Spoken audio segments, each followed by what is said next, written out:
Hi guys, Miss Kenzie back again with another video on smart moves. So if you're a teen, join me in these activities that we'll be doing today in my video.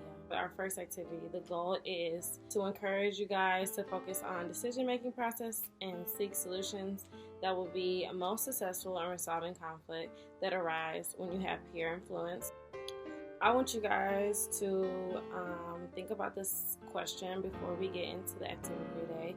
The question is, how do I make choices that will lead to successful outcomes in real life situations? So I just want you to think about that. You don't have to write it down. Just think about that question real quick before we get into activity. I want you guys to start by thinking, what does resist mean? So just think about that. Write it down. When you think about resist, what does that mean to you, or what does it look like? To take a stand, to exert force in opposition, to exert oneself so as to counteract or defeat, or to withstand the effect of. So example I would use would be like, you might be able to resist the temptations of society or media. You might resist sneaking out, or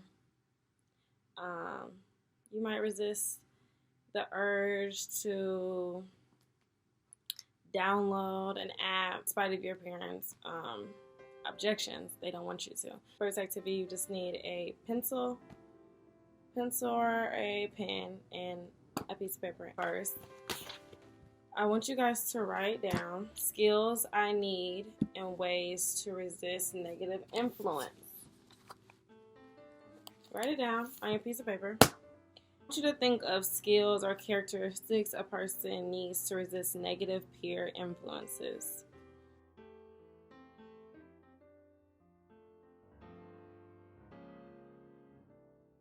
So I hope you came up with some good ideas to resist negative influences and skills you need to resist negative influences. Peer influence is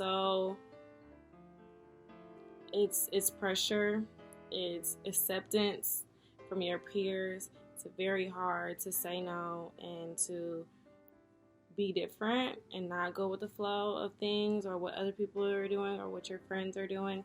It's really hard to resist sometimes. So think about these things and write down ways to resist. Is a good way to already put it in your brain to know what to do when you're in these situations. Ideas that you may or may not have thought about is to think about your options and situations and ask yourself, which choice would be the best one for your future? How would this choice impact my future? Will it impact me in a positive way or a negative way? Another way of resisting negative influences, listen to your inner voice and do the right thing. Always go with your gut feeling. Always. Your gut feeling is usually 99% the right choice. Do something positive. Get involved in something productive or fun. Be proud of who you are and what you stand for. Let others know your thoughts, values, beliefs, and feelings. Be assertive. Say no. No means no. I do something, I don't have to do it. If I'm not comfortable with doing something, don't do it. You do not owe anyone an explanation. A definite no is very effective. It shows that you mean what you say. Others will respect you even more. Several people you can count on and support you in your values and beliefs. Have a safety net. Have people around you you can call when you're feeling pressure or need to be talked out of doing something you know is not good for you. That could be a friend, that could be your mom, that can be a mentor, that can be somebody at the club, that can be a YDP, anybody that you feel comfortable with coming to at a time you feel pressured. Take a stand against bullying and spread the word about bullying prevention. Bullying is not cool, y'all. It's not cool. It's not hip. It's not what everybody's doing. It's not nothing cool. So just take a stand. Like, say, I'm not gonna. If you see somebody getting bullied, don't join. Don't entertain that. It's not cool. Offer to be a safety net for a friend. Offer to be that person that somebody calls you on when they're feeling pressuring. Know what you want to do. Listen to yourself. Don't listen to others, especially if they don't have your best interests at heart. If they don't have your best interests of heart. So, yes, keep those in mind. Okay, so for the second activity, you do not need nothing. I'm just going to read off some scenarios, and I'm just going to ask you, what would you do, and what would be the best answer or outcome from the scenario. I only have 3 scenarios that I'm going to have you think about. On the first scenario, on the way home from school, you see a friend littering, dropping a soda bottle or a candy bar wrapper on the sidewalk. What do you do? Think about what would you do. 1. Think to yourself, what a cool idea, I think I'll throw mine too. 2. Yell at a friend, what are you doing? There's a trash can right there. 3. Say, oops, I think you dropped something, model behavior, and pick up litter and put it in the trash can. Second scenario. In the gym locker room, 2 kids are ganging up on a third and yelling names at him. What do you do? 1. Cheer the bullies on because you don't want to be the next singled out. 2. Ignore the situation because it's not my problem. 3.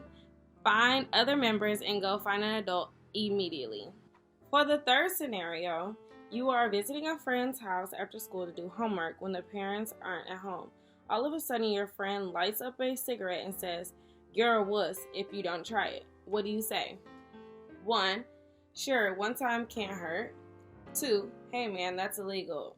That's not cool. 3. No thanks, and please don't smoke that in front of me. I don't want to get lung cancer. Okay, so for this activity, I want you guys to start thinking about ads and how advertisement can influence you and what you wear, what you eat, how you think. We have ads all the time, popping up on emails, on social media, ads everywhere. These ads are made to persuade you in a way that you want that thing. You have to have that thing. Advertisers use clever tactics to persuade us to buy their products or to behave in certain ways. It's no secret. There's 15 techniques of advertising persuasion that I will go through. And I want you guys to start thinking about them and start noticing them in ads you see anywhere.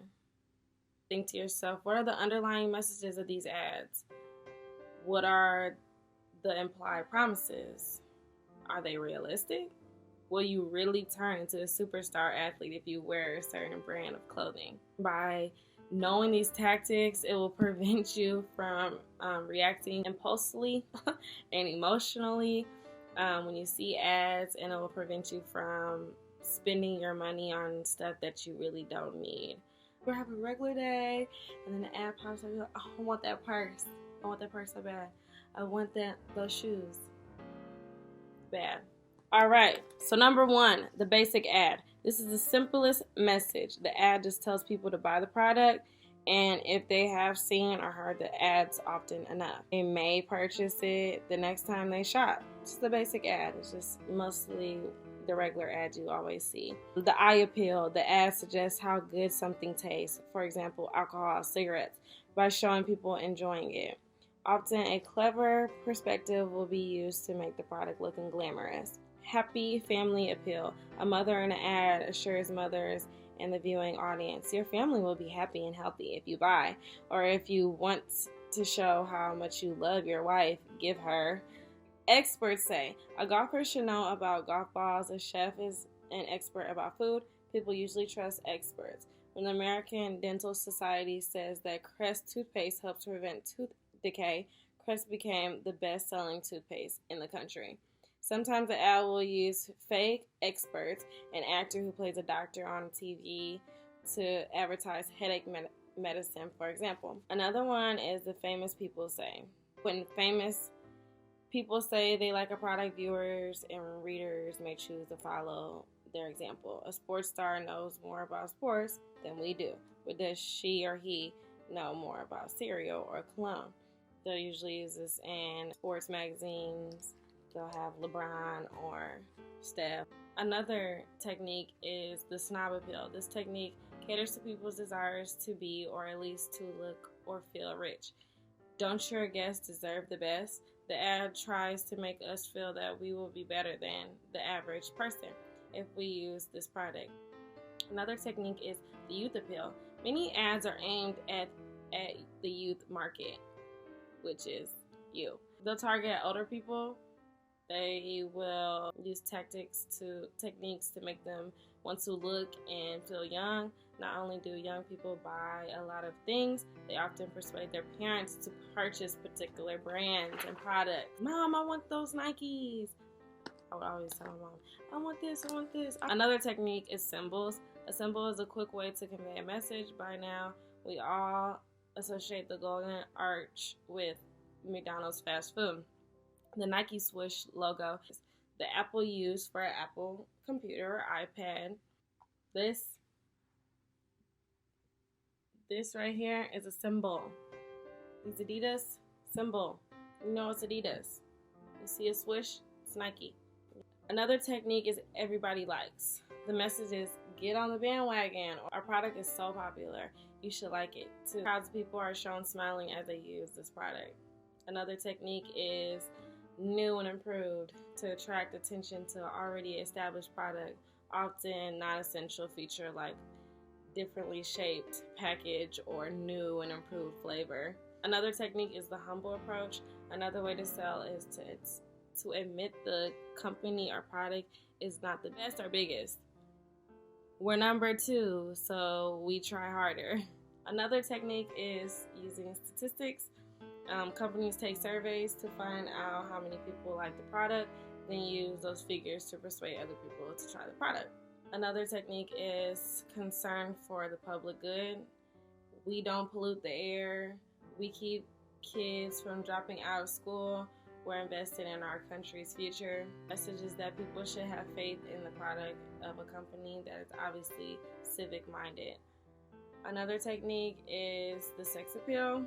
Romantic messages is often used in ads or cosmetics, mouthwashes, clothes, automobiles.